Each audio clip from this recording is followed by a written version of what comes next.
Le damos la bienvenida a Henry, como siempre. Bienvenido, gracias por estar acá. Bueno, un gusto, siempre es un gusto estar acá, Lourdes. Fenómenos paranormales provocados por la mente. Por la mente, sí.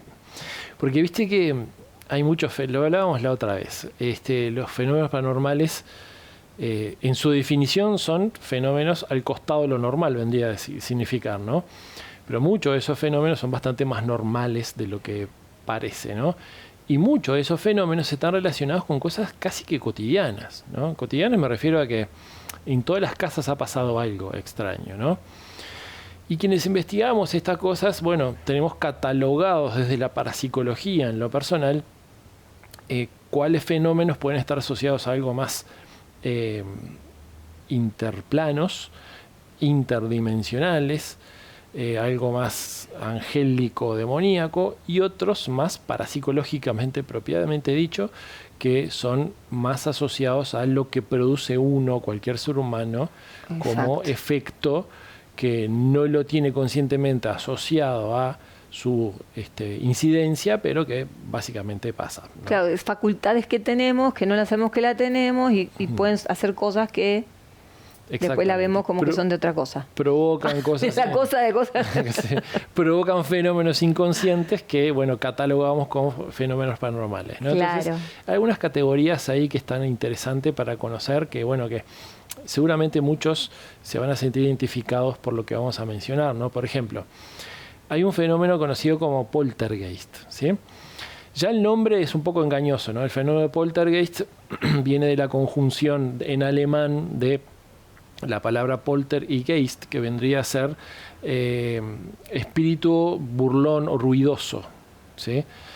Ahí ya partimos de un error conceptual, porque eso sí podría ser para el espiritismo, ¿no? El fenómeno de poltergeist, pero para la parapsicología el fenómeno de poltergeist en su mayoría de los casos es provocado por, como decías vos, por nuestra mente en forma inconsciente, ¿no? ¿Cuáles son los típicos fenómenos de poltergeist? Bueno, cuando entras a un lugar y se revienta una luz, ¿no? O empiezan a fallar los aparatos electrónicos, o empieza, como en todas las películas pasa eso, cuando va a pasar algo malo empieza a fallar la luz. Sí. Bueno, ese fenómeno se lo considera como fenómeno de poltergeist muchas veces, y es provocado muchas veces por nuestra energía. Nuestra energía tiene un ámbito de frecuencia ante cierto tipo de situaciones, tiene la capacidad de afectar a la electricidad y a los campos electromagnéticos. Claro, ¿no? Exacto, electricidad, ¿no? también. Y bueno, y la electricidad requiere justamente de campos electromagnéticos estables, ¿no? Entonces, si nuestra energía está inestable, entra en ese campo del aparato y lo afecta, ¿no? Claro.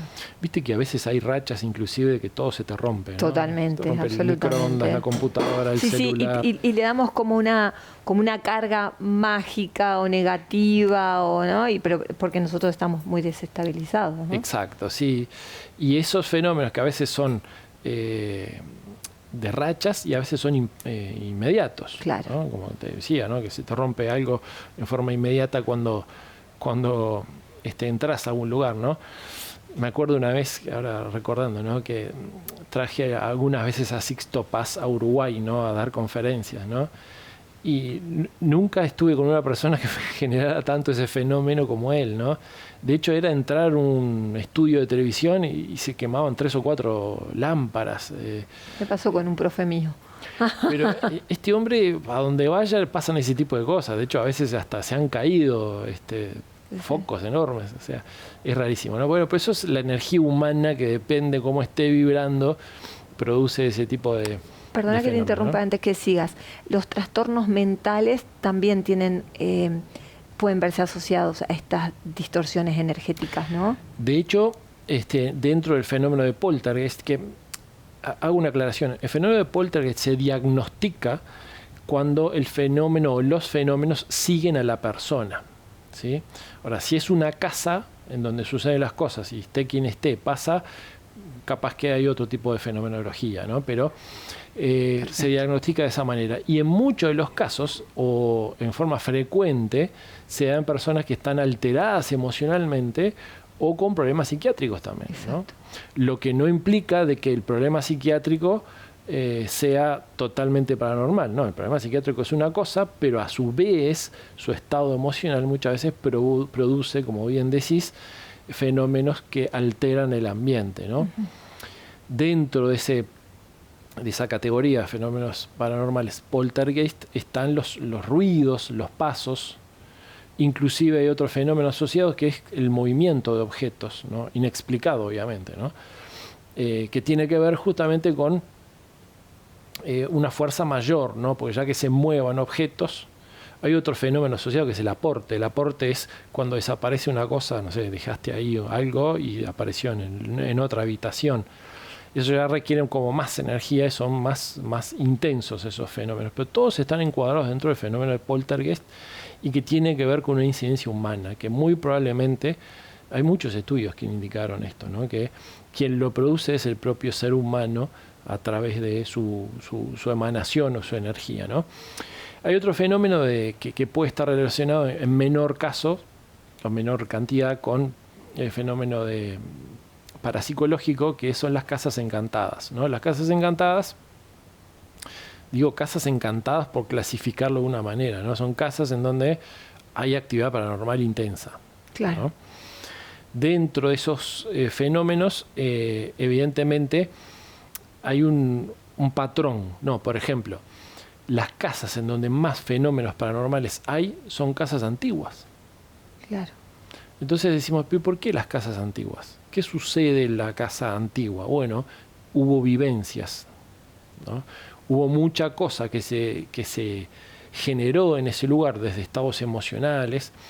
Y otro patrón que se encuentra también es que cuanto más historia trágica hay en el lugar investigado, más fenómenos se dan. Claro. ¿Por qué? ¿Qué es la historia trágica? Bueno, una sucesión de estados emocionales que desprenden una caudal de energía importante que queda impregnado en los lugares. Y con esto decimos, y que estamos queriendo inferir, es que ya el poder de la mente no es solo inmediato, sino que tiene un efecto acumulativo en los lugares y en los ambientes. Sí, quedando como contaminando la egrégora, la energía del lugar. Exacto, por eso algunos sensitivos tienen la capacidad de ver alguna persona o una historia, pero no es que esté la persona ahí, sino que conecta con esa energía que emanó el estado emocional y quedó impregnado, claro, en ese ambiente, ¿no? Nosotros hace mucho tiempo que determinamos de que, bueno, que el testigo o los protagonistas de los fenómenos paranormales son importantísimos, ¿no? En el estudio. Y hay otro fenómeno que está muy relacionado con la mente también, que es la tabla Ouija, ¿no? Que está la variante que más conocemos acá, que es el juego de la copa, ¿no? Que todos hemos hecho alguna vez, que insisto, no es un juego, hay que tenerlo en cuenta, que es un ritual, que es un rito, que tiene sus incidencias y tiene sus efectos y consecuencias que no siempre son positivas, más bien hay una gran cantidad de estadísticas que nos dicen que hay efectos negativos, ¿no? Por varias razones. Pero el fenómeno que se da en la tabla Ouija o el juego de la copa es interesante porque se han hecho estudios, experimentos con respecto a la coherencia de las respuestas, ¿no? Recordemos que esto implica una serie de letras y números, entonces la guía, que puede ser una copa o una agujita, va cambiando entre las letras, formando palabras y de esa manera se obtiene la respuesta. Bueno, cuando se ha vendado los ojos de los participantes, las respuestas son incoherentes. Claro. Es como que si la persona no está viendo qué es lo que dice, pero sin embargo se mueve sola en muchos de los casos. Sí. Este fenómeno se lo conoce como efecto idiomotor. El efecto idiomotor ha sido ampliamente estudiado, entonces lo que indica es que nuestra mente tiene la capacidad de mover objetos con coherencia. Claro. En forma colectiva en este caso, ¿no? Pero mirá vos qué otra curiosidad con respecto a la tabla Ouija. En 1972 se hizo un experimento por George Orwell. Orwell era un canadiense matemático y genetista, o sea, del ámbito absolutamente científico, pero era muy interesado en el fenómeno paranormal, o en los fenómenos paranormales. Entonces quiso hacer un experimento porque él participaba de un grupo espiritista, porque quería entender el fenómeno esto de la tabla Ouija y saber cuánto había de verdad y cuánto había de fantasía, ¿no? Sí, Entonces, o autosugestión mismo. o de sugestión, Sí. claro. Entonces, hizo un grupo interdisciplinario de personas afines, pero había de todo, y que inventaron un personaje. Dijeron, vamos a inventar un personaje, a ver, pero vamos a crearlo, vamos a decirlo, vos decís el nombre, vos decís a qué se dedicaba, vos decís dónde vivía, y armamos un personaje ficticio a ver si lo podemos invocar, ¿sí? Bueno, decidieron hacer un personaje británico que vivió en el siglo XVI, bueno, que lo bautizaron como Philip, entonces se conoce como el experimento de Philip.